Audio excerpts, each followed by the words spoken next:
এটা একটা পুকুর, আস্তে আস্তে সেখানে মাটি ফেলার কাজ শুরু হয়ে গিয়েছে এবং এই ছবি হচ্ছে বসিরহাটের ১৩ নম্বর ওয়ার্ডের। দেখুন আস্তে আস্তে বাঁশ গাঁথার কাজ শুরু হয়েছে, মাটি ফেলার কাজ শুরু হয়েছে, একটু একটু করে পুকুরটা পুরোপুরি কয়েকদিন পর হাপিস হয়ে যাবে। আর এই ধরনের খবর যখনই আমাদের কানে আসে আমরা কোনো ভয় করি না, আমরা সোজাসুজি স্পটে চলে যাই, সোজাসুজি গিয়ে যারা পুকুর ভরাট করছেন তাদের ডিরেক্ট প্রশ্ন করি, যাদের সামনে হচ্ছে তাদেরকে প্রশ্ন করি, এমনকি যিনি এলাকার কাউন্সিলর তাকেও আমরা প্রশ্ন করি। তেমনই আজ আমাদের প্রতিনিধি অনুপম সেখানে পৌঁছে গিয়েছিলেন, কিন্তু গিয়ে কি হলো, তাকে হুমকি দেওয়া হলো। একবার শুনুন। সেটা আমায় বলুন, যে জানিয়েছে তার নামে আমরা উল্টো কেস করব। আমাদের কাউন্সিলরকে বলা হয়েছে তো,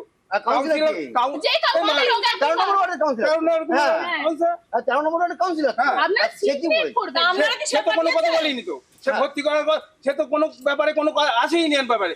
জানে একটুকুনি এই জায়গায় খানা জায়গা ওরা ওদের বাড়ি করবে, ওরা বাড়ি করার জন্য বন্ধ করা বাড়ি করার জন্য বন্ধ করা। ঠিক আছে ঠিক আছে ঠিক আছে, আপনি বাড়ি করতেন না, যদি আপনার বাড়ি করার দরকার থাকতো এটা বন্ধ করে বাড়ি হবে,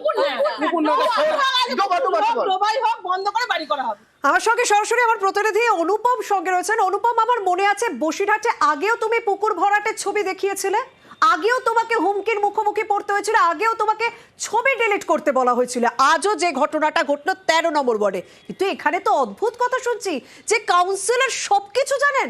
সত্যিই কি তাই?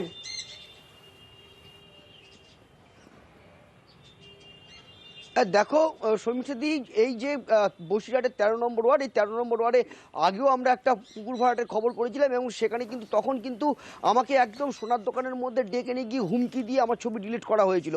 সেই ১৩ নম্বর ওয়ার্ডেরই একই ১৩ ওয়ার্ডেরই ঘটনা।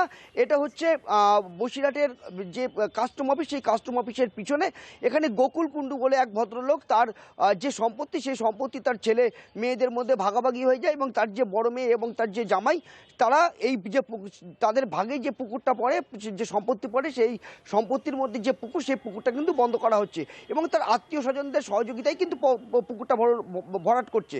এবং এই স্থানীয় যারা আছে, সেই স্থানীয়রা কিন্তু গোপনে আমাকে খবর দেয় এবং আমি খবর পেয়ে ঘটনাস্থলে যাই এবং আমি যখনই ছবি তুলে খবর করার চেষ্টা করি, তখন কিন্তু আমাকে সেই গোকুলকুণ্ডুর যে যারা আর কি আত্মীয় স্বজন যারা আছে, তারা আমাকে ঘিরে ফেলে কিন্তু রীতিমতো হুমকি দেয়। তারা আমার সঙ্গে কিন্তু রীতিমতো চিৎকার চেঁচামেচি করে এবং এই খবর করতে কিন্তু তারা রীতিমতো বারণ করে। একদম অনুপম, সেই অ্যাম্বিয়েন্সটাই আমরা দর্শকদের শোনাবো যে কোনো রকম ভয় না পেয়ে আমাদের প্রতিনিধি অনুপম সেখানে পৌঁছে গিয়েছিল। যদিও তাকে আগেও এই ধরনের ঘটনার সম্মুখীন হতে হয়েছে, তবুও এই অভিযোগ তিনি যখন পান যে এলাকায় একটা পুকুর ভরাট হচ্ছে, প্রকৃতির কিভাবে ক্ষতি হচ্ছে, তবুও তিনি পৌঁছে গিয়েছিলেন সেখানে গিয়ে আজও তাকে হুমকির মুখে পড়তে হলো। সেটা আমায় বলুন, যে জানিয়েছে তার নামে আমরা উল্টো কেস করব। আমাদের কাউন্সিলরকে বলা হয়েছে তো,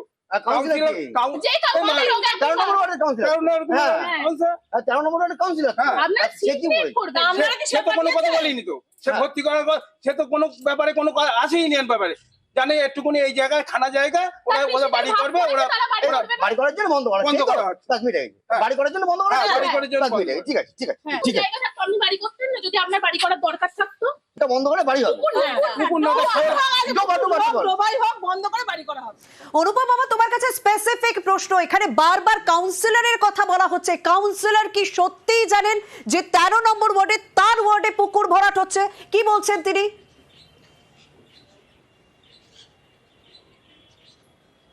দেখো, আমরা এই ১৩ নম্বর ওয়ার্ডের যে কাউন্সিলর, তার সঙ্গে আমরা কিন্তু যোগাযোগ করেছিলাম এবং এটা প্রশ্ন করেছিলাম যে তিনি কিছু জানেন কিনা। তিনি যেটা বলেছেন যে তিনি শুনেছেন এবং তিনি শোনার মাত্রই তিনি সেখানে গিয়ে যারা পুকুর ভরাট করছে তাদেরকে বারণ করেছে এবং এই পুকুরটা যদি অবিলম্বে পুকুর ভরাট বন্ধ হয় তিনি তার নির্দেশও দিয়ে এসছেন।